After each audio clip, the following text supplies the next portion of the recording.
Ny mofinaina isan'andro atolotry ny mpitandrina rakotina valina maoly.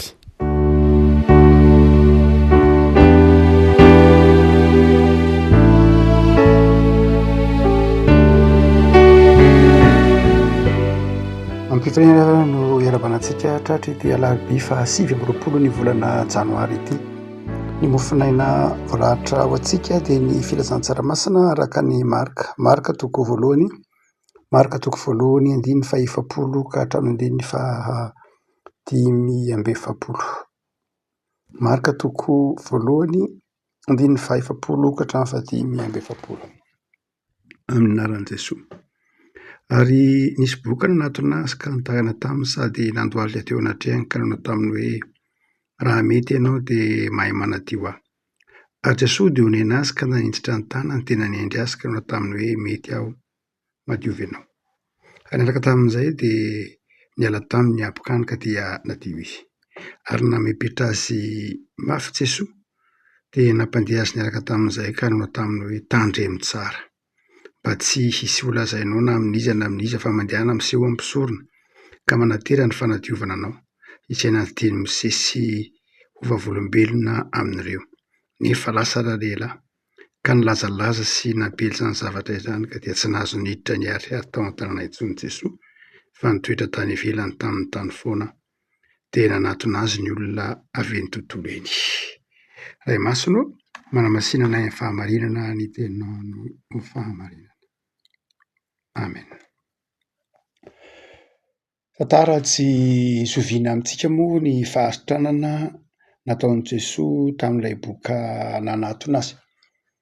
Ary azo lazaina hoe isan'ny aretina voatanisan'ny filazantsara sinoptika matetika ny fanasitranana ny boka izay nataon'i Jesosy. Ny aretina moa ratsy daholo fa tsy misy aretina tsara. Saingy isan'ny aretin-dratsy indrindra ny abokana tamin'ny andron'ny antikite. Eny na dia tamin'ny androny ataontsika hoe voaingana foana aty amin'ny 720 vao niova ny fijerin'ny olona ny hoe boka. Ny boka raha moa tsy fiteny intsony izao fa atao hoe aretin-koditra na marary hoditra ny olona, fa ny boka dia tena manana endrika na teo anatin'ny kolontsaina malagasy ary dia manana endrika ratsy péjoratif hoantsika amin'ny teny frantsay, izany ataontsika hoe fomba fiteny izany. Dia tamin'ny vanim-potoanan'ny antikite izany dia noroahana niala tamin'ny tanàna mihitsy, any ivelan'ny tanàna mihitsy, tsy miara-monina amin'ny olona ny boka. Noho izany dia ny abokana izany dia sady aretina ara-panahy satria no heverina hoe vokatry ny fahotana. No heverina koa nefa ny ankoatra aretina ara-panahy azy dia aretina ara-batana izy, ary indrindra dia mety ho aretina ara-piarahamonina satria tsy afaka miara-miaina amin'ny velona tahaka azy intsony fa heverina ho toy ny efa maty maloto ny boka. Madagasikara moa efa ela nahafantatra an'io ny abokana. Fantatsika izany betsaka ireo fomba ireo ohabolana sy fomba fiteny maro sy angano miresaka ny abokana atao anatin'ny kolontsaina nentim-paharazana malagasy na ny malagasy.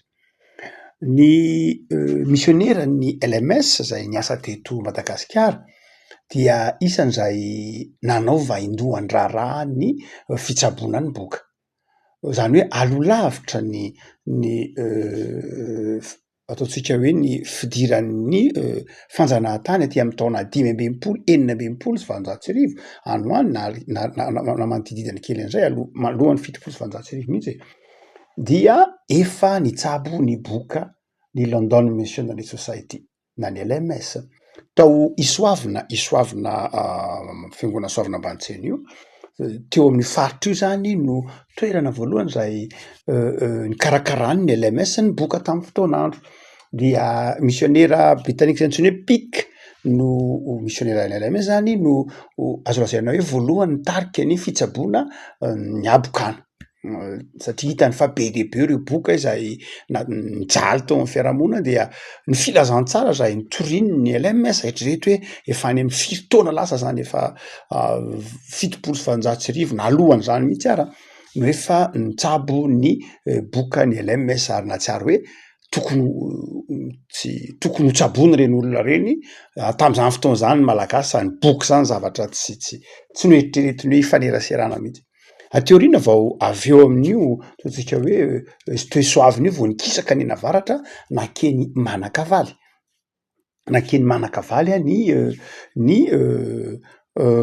fitsaboana ny boka zay vao natokamonina teny manakavaly ny boka nandritry ny taona maro dia teny foana ny fitsaboana ny boka nandritra ny vanim-potoana ny LMS toerana misy ny hopitaly manakavaly ankehitriny io fa ateoriana rehefa tonga galeny rehefa tonga zany ny fanjanahantany dia ny fanjanahantany moa nandray an-tanana ny lafiny sosialy mazava ho azy satria fanjanahantany izy tsy nitovy tamin'ny vanim-potoana ny fahampanjaka ka dia noraisin'ny fanjakana frantsay an-tanana ny fitsaboana rehetra teto Madagasikara sy ny fampianarana ary dia niraisiny tamin'ny LMS ifaritra tao manakavaly io de lasa ny tantana ny fanjanahantany lasa ny fanjakana zany io manakavaly io mandrakity ny androany dia de lasa toeram-pitsaboana moa izy aty efa natao hoe ny boka de efa azo tsaboana amin'ny toeram-pitsaboana rehetra de tsy de misy tsy fitsaboana boka tsony ao satria ny abokana de azo tsaboana amin'ny toeram-pitsaboana rehetra zay aton'ny olona de efa misy fanafody maimaim-poana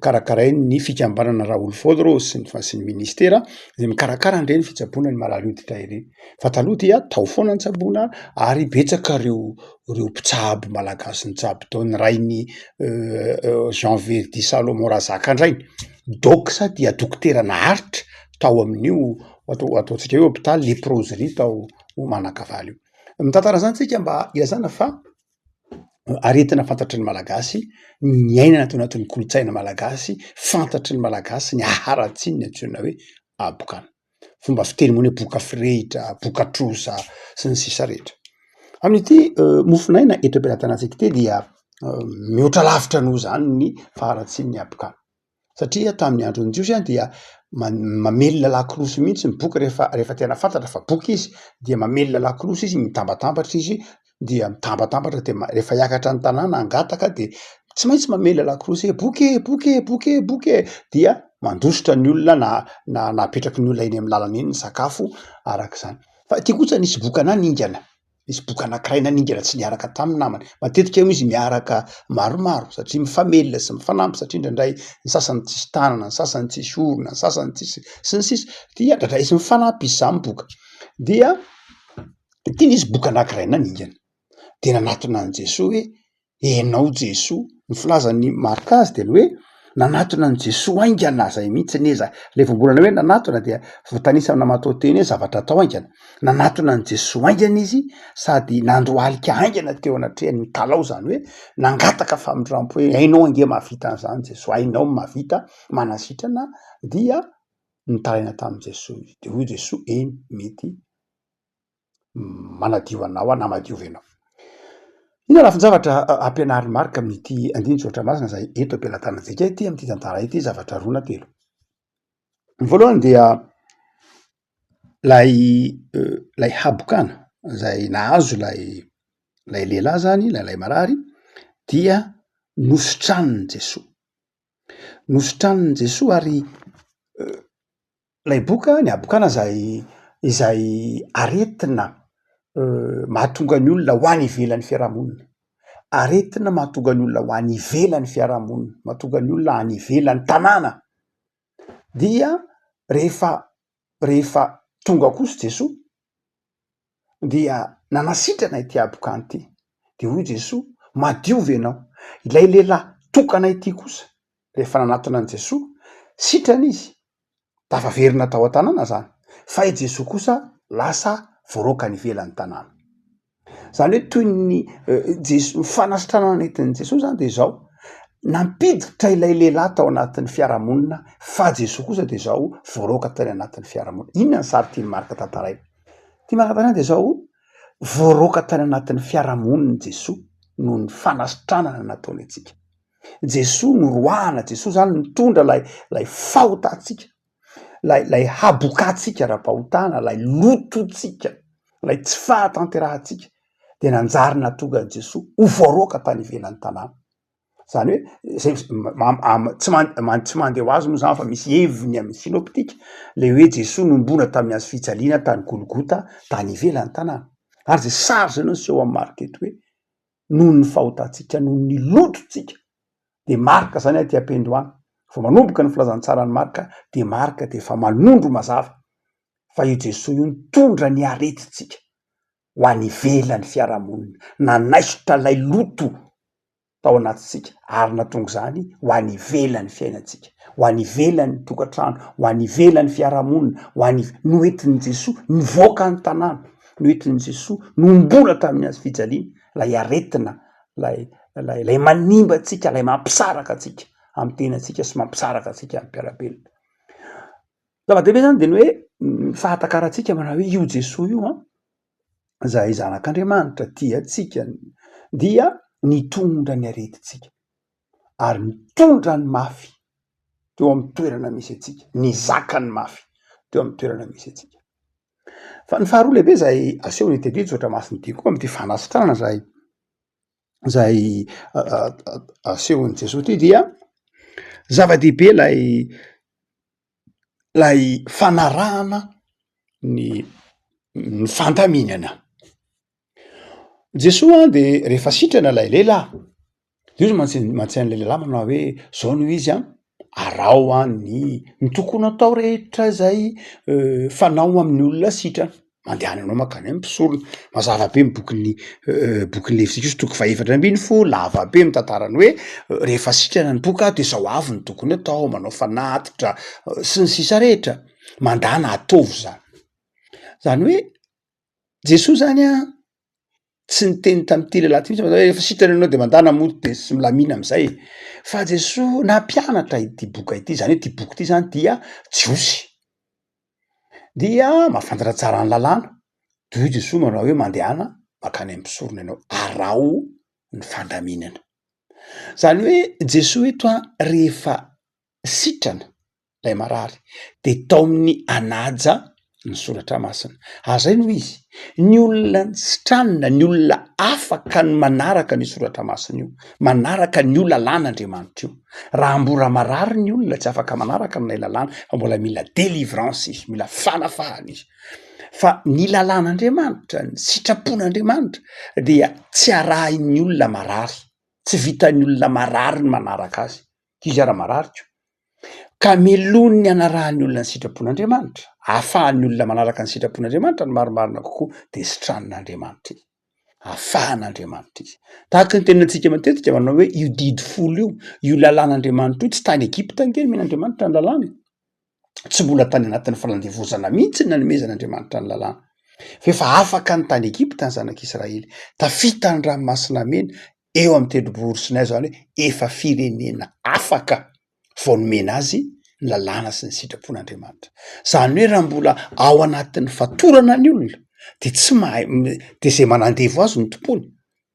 No zany dia ny hevitra le hoe mandehana tery arao zay rehetra fandaminana momba ny boka sitrana, marary hoditra sitrana de zao efa afaka ianao zao, de mandehana arao ny sitrapon'Andriamanitra. Efa ny sitranina ianao zao de mandehana arao ny fandaminana. Raha mbola olona tsy sitrana, tsy mahazaka fandaminana.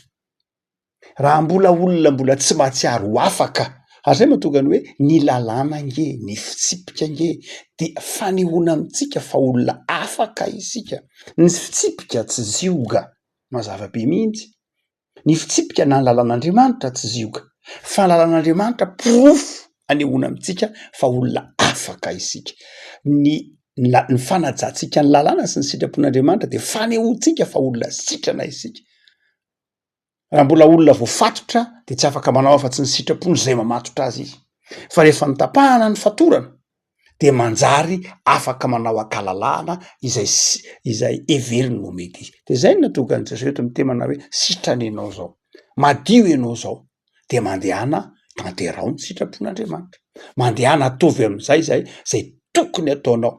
Tsy afaka manao ny tokony atao isika raha mbola marary, tsy afaka manao ny tokony atao isika raha mbola voazioga. Ahoana nataon'Andriamanitra, ahoana nataon'i Jesosy mba hatonga atsika afaka manao zay tokony ataontsika? Sitraniny aloha sika. Ary mahatonga atsika miresaka mandrakariva, mahatonga ny soratra masina miresaka manao hoe ny atao hoe fahafahana amin'ny Baiboly sy ny fahafahana amin'ny olombelo amaritantsika azy de tsy mitovy. Ny fahafahana amitsika dia amaritantsika azy tsotra fotsiny zao, famaritan'ny filozofia azy, de ny hoe lay zay zavatra ahafahanao miteny na milaza zavatra na mivavaka zay no hoe liberté, hoe afaka manao zay tiako atao afaka mihinana zay tiako hoanina, afaka milaza zay tiako lazaina, tsy manelingelina ny hafa.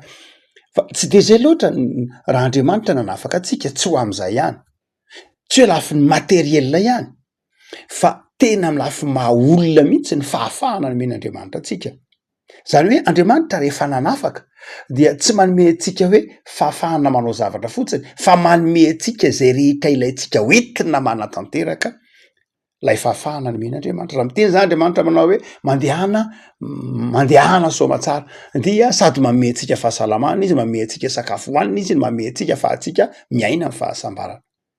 Ary zay ny dikan'ity hoe no ahafahan'i Jesosy tao anatin'lay aretin-koditra lay abokana mampisaraka an'lay olona amin'ny fiarahamonina, mampisaraka ny olona amin'ny tenany, mampisaraka ny olona amin'Andriamanitra Jesosy, de nomeny fahafahana izy. Sitrany ianao, zany hoe miverina amin'ny laoniny de araony fandaminana. Ny avako malala zava-dehibe ary na rahantsika fandaminana amy lafiny ataontsika hoe ara-potipona moa de efa narahantsika ny didin'Andriamanitra, fa raha amy lafiny pratika de misy ny fandaminana zay anehoantsika maha olona afaka atsika, amina olona sitrana atsika. Raha ohatra ka olona tsy tia lalàna, tsy tia fehezina, de tsy sitrany izy zany marary izy. Ary zay mahatokony hitarafatsika ny fiarahamonina eto Madagasikara amy sehatra maro samihafa ndradray, toa tsy tena mbola sitrana tsara sika, toa tsy vitantsika ny manaja ny fandaminana anatin'ny fiarahamonina, toa tsy vitantsika ny manaja ny fiainan'ny hafa, toa tsy haintsika ny atao hoe fahafahana amintsika, ny fahafahana de fanalana baraka ny hafa, fitenitenena-pona ao anatin'io tambajotra io, indraindray ny fahafahana iverintsika de fanimbanany soiombonana, fanambanany satria afaka de apitehina daholo ny soiombonana na tambohana stady io, na fanariam-pako-piangonana io, na fanariam-pako-piarahamonina io, na panneau publicité io, na panneau eny amin'ny lalana maridala be dia be, na ny tsena na zany rehetrany dia misy fandaminana nge, misy fitsipika mba ahafahantsika miaina tsara. Hoe ity de lalana natao mba handehanan'ny mpandeha tongotra, ity lalana mba handehanan'ny fiarakodia, ity tsy hivarotana, ity toerana atao ohatr'izao, mba mifanaja sy ny tahaka zany. Fa toa ahitana hoe marary isika, marary fa rehefa somary mifampiteny amin'ny zavatra ohatrany de miteny hoe fa ngah io fa nanany dada sa fa nananeny ka anao angah io ka maninona ny teneninao, raha ohatra ka manao maloto eto sanatria na manimba an'io na mivarotra eto ngah io anao. Tsy zany ny antsoina hoe fiarahamonina. Ny fiarahamonina dia mifampitaiza sy mifanitsy sy mifananatra ampitiavana, fa tsy sitrana isika, misy aretina ao anatintsika de tsy mahazaka fandaminana mihitsy, tsy mahazaka tenenina, tsy mahazaka anarina, tsy mahazaka atoro, dia satria marary. Dia aiza ny hitsabonana zany aretina zany? Ao amin'ny filazantsara. Zay no ilana ny filazantsara. Noho zany mipino ny kristianina de tokony tokony tsy ampianarina zany hoe fandaminana zany, zany hoe fiarahamonina zany, mahay mitondra tena tsara. Ozy manao hoe ny olona sitrana dia ny olona manana fiainam-panahy mitombina tsara, ny olona tafahaona tamin'i Jesosy de olona manaraka fandaminana mora halamina, manaraka ny sitrapon'Andriamanitra, manaraka zay mety ho fandaminana na anatin'ny fiangonana io na anivon'ny sehatra misy azy avy. Fa ny farany de izao, misy kosa zay tsy ambaran'ny tompo eto manao hoe tandremo tsara, mba tsy hilazalaza na amin'iza ny zavatra nataoko taminao. Maninona Jesosy nanjaran'zany? Aty Marka toko voalohany de Jesosy nandrara manao hoe aza miteniteny hoe za de zanak'Andriamanitra, aza miteniteny mihitsy ianao. Nahoana no nandraran'izay Jesosy? Nahoana Jesosy nandraran'izay aty amin'ny fiandohan'ny filazantsara araka ny Marka? Satria tsy tiany Jesosy hoe ny fahagagana no ahafantarana azy. Tsy tiany Jesosy ny fahagagana no ahafantarana azy. Tsy tiany Jesosy ho mitodika amina Andriamanitra mpanao fahagagana fotsiny ny mpino. Aty amin'ny Marka toko 10:10 dia misy le fanekemponana fantatsika tsara, le fanekemponana lay kapiteny rehefa voaomby tao amin'ny hazo fijaliana Jesosy ka afaka ny ainy. De hoy le kapiteny, tena zanak'Andriamanitra io lehilahy io. Zany hoe amin'ny Marka de ny tiany Marka ho anehoana fa zanak'Andriamanitra Jesosy dia Jesosy tao amin'ny hazo fijaliana. Ny anehoany marika fa tena zanak'Andriamanitra mariny Jesoa de Jesoa maty. Ny azo fijalian'i Kristy zany ny tena maneho ny maha zanak'Andriamanitra Jesoa. Fa tsy ny hoe ny fahagagana, ny fahasitranana, manjary lasa mitodika amin'Andriamanitra mpanao magia ny olombelona. De zay tsy tiany marika. Lasa mitodika amin'Andriamanitra hoe tonga hitady famantarana fotsiny, tonga hitady fahagagana fotsiny. Zay ny tiany marika hoe aleo tsy zainy. Aleo tsy zay le Andriamanitra mpanao fahagagana fotsiny, Andriamanitra ny fahagagana, Andriamanitra ny famantaran'izay fotsiny no hita, fa aoka tena ho hitan'ny olona mihitsy fa ny tena antodian'i Jesoa nisehoany mahazanak'Andriamanitra azy de ny fahafatesany tao amin'ny hazo fijaliana nitondra ny fahotan'ny olona. Zay no antony nandrarany marika azy. Saingy zao anefany tsy nahafehivava ity rangahy ilay boka tsy nahafehivava. Ary efa tsy nahafehivava izy de niantraika teo amin'ny fiainan'i Jesoa zany. Zany hoe misy fotoana simban'ny vavantsika, misy fotoana simban'ny mamilafiny pratika, misy fotoana ataontsika hoe misy fiteny tokony ho tandremantsika mba tsy hanimbatsika ny filazantsara. Io vavy io zany mila fehezina, io vavy io mila tandremana. Raha jerena amin'ny lafiny pratika hoe io vavy io mila tandremana, io vavy io mila fehezina, satria manjary lasa misakana ny soa ho an'ny hafa. Satria Jesoa zany lasa tany ivelan'ny tanàna de lasa sahirana ny olona nandeha tanatona azy. Satria nahoana? Satria misy olona tsy nahatandrina ny teniny tao. Rehavako Jakoba tena nazava an'io mihitsy anao hoe tandremo io lely io, tandremo io vavy io, tandremo ny mpino de tokony hafeny vavany. Teto ilay lehilahy de nahazo fanomezam-pahasoavana tsara tarehibe, sitrany izy. Saingy zao tsy zakany zany fanomezam-pahasoavana zany, tena anjary ny teny mihoatra zay tokony ho teneniny izy. Takany ampisorona izy de mazava ho azy ny teny tampisorona zany hoe nisy ranganana sitrana ohatr'izao izy de zao de nanjary nenjeh impisorony Jesoa. Fa tokony teny fotsiny izy hoe andana ataovy za sitrana de ity misorona de vita. Fa tsy zay no nataon'ilay lehilahy, fa be resaka tany oatra an'izay tokony ho teneniny izy zay nanjary voaraoko Jesoa. Zany hoe mila mitandrina ny mpino kristianina, mila mahazaka fahasoavana. Be dehibe ny olona indraindray ao amin'ny fiainana, amin'ny lafiny pratika ho tsika teo, be dehibe ny olona mino Andriamanitra fanomezam-pahasoavana, fa indraindray tsy mahatandrina tsara lay fahasoavana de manjary manimba ny hafa indray, manjary mahatonga ny hafa tsy mianoka am'lay ao am' Jesoa no lay fahasoavana noho ny tsy fitandremantsika. Rehavako malala ty tontolo andro ty ara-tengany ompino hafeteny anao, be dehibe ny fahasoavana men'ny tompo anao, de enganenao atandrina tsara ny teny aloky ny vavanao, enganenao mba teny mitondra soa fa tsy mahatonga ny hafa ho tafahala mihitsy aza, sahirana mihitsy amin'ny fanantonan'Andriamanitra noho ny tsy fitandremantsika ny tenitsika. May zary mitandrina rehavako malala. Afatry ny episitily rahateo zany, araky ny tenin'ny mpanao salamo rahateo koa manao hoe asio fiambenan'Andriamanitra io vavaka io, mba tsy hahatonga anako hanimba ny fiainan'ny hafa, na hanimba ny fitorian'ny filazantsara, na hanimba ny fiangonana, na hanimba ny fiarahamonina, na hanimba ny asan'Andriamanitra. Mivavaky sika. Tompo misaotra anao zahay noho ny amin'ny soatra masina zay mamperitreritra anay, soatra masina zay mampianatra anay ny tondra tena tsara hitandremana amin'ny fiteny. Soatra masina mampianatra anay fa ny zanako ao malalanao de nitondra ny fahotanay ka nahatonga anay ho sitrana. Ny soatra masina zay teninao de mampianatra anay fa tokony ho arahanay ny teninao, sitrany izahay, de afaka manao ny sitraponao, sitrany izahay, de afaka manompo anao amin'ny fifaliana. Tahio ty tontolo andronay anio tsy Jesoa, tahio tontolo andro ahitanay fifaliana, tahio tontolo andro anjakan'ny fitiavana sy ny fahasoavana. Miarovanay Jesoa amin'ny ratsy, de anjaka ao am-ponay ny fitiavana maharitra sady madio. Jereo ny fianakavianay, jereo ny mpiray tanindrazana aminay, jereo ny malagasy rehetra, jereo ny tokantrano tsirairay avy tompo, sitrano am'izay mety ho endrika aretina mpahazo, sitrano fa enao manafaka.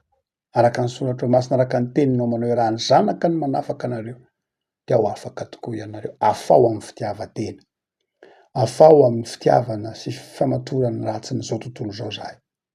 Ataovy matsiaro fa ao aminao no misy ny fanasitranana. Dia mitoera aminay mandrakariva Jesoa ary diovy ny fonay manana ny fifaliana amin'ny isan'andro. Amin'anao Jesoa. Amen.